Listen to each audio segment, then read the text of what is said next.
Primeira verdade que a gente tem que entender é que o carro elétrico não é futuro. Ele não é algo que vai ocorrer daqui a 10, 15, 20 anos.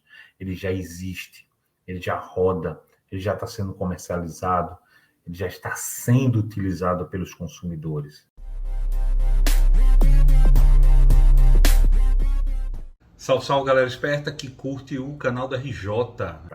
Tudo bem? Bom, estamos de volta, agora com muito conteúdo, né? Com muita informação. E aí, hoje eu queria falar sobre um tema que sempre tem tido um grande retorno aqui no canal, que é sobre o carro elétrico, né? Muito se pergunta, muitas pessoas têm dúvidas sobre o que fazer, né? Como a gente deve entender essa eletrificação dos veículos no Brasil. E então, eu queria aqui aproveitar esse momento para a gente desmistificar algumas reportagens. Todo dia tem 2, 3 reportagens, vídeos de pessoas que estão querendo fazer informações e acaba uma informação desencontrada ali, outra desencontrada acolá, e as pessoas não sabem exatamente o que está acontecendo. Então, vamos pontuar aqui 5 verdades importantes sobre o canal. Mas antes, né, deixa eu fazer aquele velho pedido para você, né?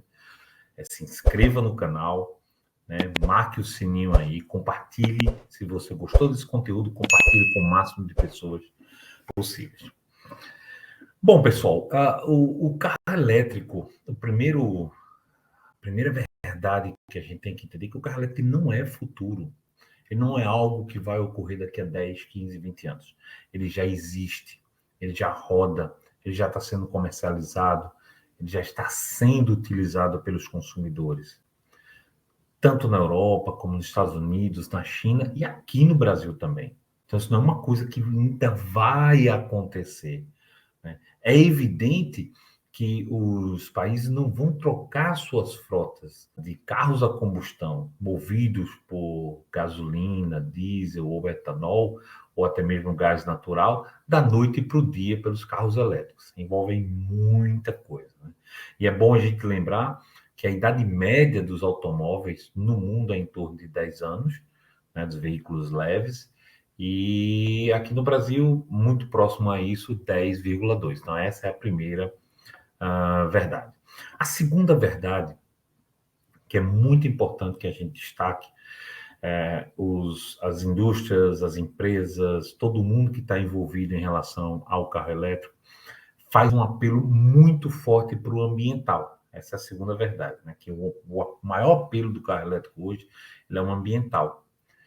Ou seja, está se buscando um veículo que não polua, que diminua a emissão de gases de efeito estufa. Só que a matriz utilizada pelo carro elétrico faz com que isso seja uma meia-verdade, porque a gente tem mais ou menos quase 84% da geração de energia elétrica no mundo, ela vem de matrizes poluentes, matrizes que emitem muitos gases poluentes, como carvão, como petróleo e por aí vai. Ou seja, para esse processo de transição ganhar esse selo de não emissão, é evidente que o motor do carro elétrico ele não emite gases poluentes, né? Mas só que a energia elétrica que chegou até ele, né, ela foi gerada através de matrizes poluentes. Então, a gente não pode focar nesse apelo ambiental do carro elétrico, ok? Ainda nessa linha, vemos a terceira verdade, né? Então, poxa, o que vai ser feito com as baterias? O primeiro e maior problema das baterias dos carros elétricos é que elas são grandes, são pesadas, custam em média 60% do valor do veículo, só que ela tem uma vida útil pequena, de 5 a 7, 8 anos. Então, você consegue imaginar uma frota hoje de veículos leves em torno de 1,4 bilhão de veículos. O que fazer a cada 5, 7 anos com esse monte de baterias? Então, assim, é esse processo de transição da troca do carro a combustão para o carro elétrico ainda vai ter que resolver algumas dessas questões relacionadas a baterias, que hoje é um dos maiores problemas, tanto em relação ao que se fazer ambientalmente, com as carcaças, com as baterias que não podem ser mais reutilizadas, como também o tempo de recarga e a autonomia gerada através daquela carga. Então, veja que são aspectos importantes que ainda têm que ser resolvidos para que a popularização do carro elétrico venha com mais força ainda. E o quarto ponto, a quarta verdade que é importante a gente levantar é que, principalmente, é o meu objeto de estudo aqui no Brasil, o consumidor brasileiro ele tem uma percepção de economia, porque ele não consegue enxergar o quanto se gasta para encher uma bateria com energia elétrica. Ele não tem essa ideia, mas na cabeça dele ele acha que é muito mais barato do que o combustível. Então, essa é uma percepção que ainda não se tem ideia se realmente isso vai acontecer, né? Porque você imagina aí o governo federal, os governos estaduais tendo uma queda na receita dos combustíveis, né? E um aumento na energia elétrica, sendo que o STF agora baixou a alíquota de ICMS dos estados para 17% como máximo, né? Então, os estados vão sentir falta de uma parcela muito alta do ICMS, né? O governo federal também, né? O que os governos vão fazer em relação a isso? Mas essa percepção de economia, ela vai ser quebrada apenas e unicamente com o dia a dia. Então, é importante que, se você está pensando num carro elétrico, você entender que você precisa, com muita calma, fazer contas. Tá? Pesquisa aí, já tem muitos dados. Em Portugal, as recargas externas, as recargas ao ar livre estão sendo cobradas dos proprietários de veículos. Alguns se assustaram com a conta, né?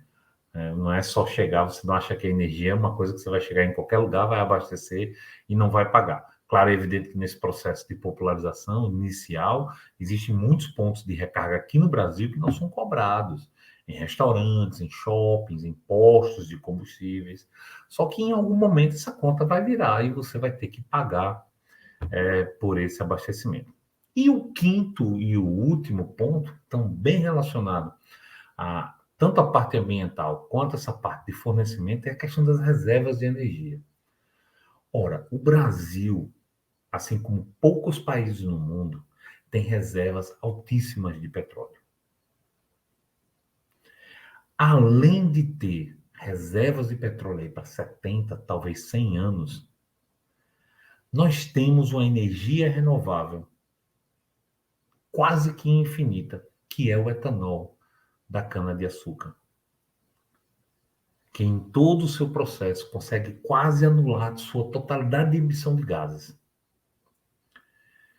E a pergunta que eu faço é: por que eu vou trocar a matriz energética dos veículos automotores no Brasil se eu tenho duas energias mais baratas? Se grande parte da minha geração de energia, diferente da média mundial, ela é renovável. O Brasil é um dos poucos países no mundo inteiro que gera energia elétrica com menor utilização de matrizes poluentes. Olha que interessante. Por que a gente tem que entrar nessa onda do carro elétrico? Por motivos ambientais, por motivos de economia, se nós temos esse processo aqui.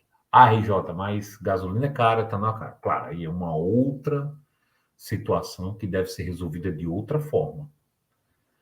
Eu não duvido que, quando a matriz energética utilizada dos veículos for energia elétrica, os estados e o governo federal vão correr atrás de cobrar impostos específicos para poder compensar essa perda de receita. Então, a gente não pode contar com o ovo antes, né? Então, a gente precisa calmamente, olhar todos esses pontos, resolver esses problemas e questionar, né? Eu tenho uma rede de 42 mil postos no Brasil inteiro, eu tenho uma rede de distribuição. Agora era a hora que a gente deveria estar ligando as refinarias com dutos de petróleo. A gente tem reservas de pré-sal aí imensas que vão dar uma competitividade enorme para o Brasil em relação a países da Europa, por exemplo.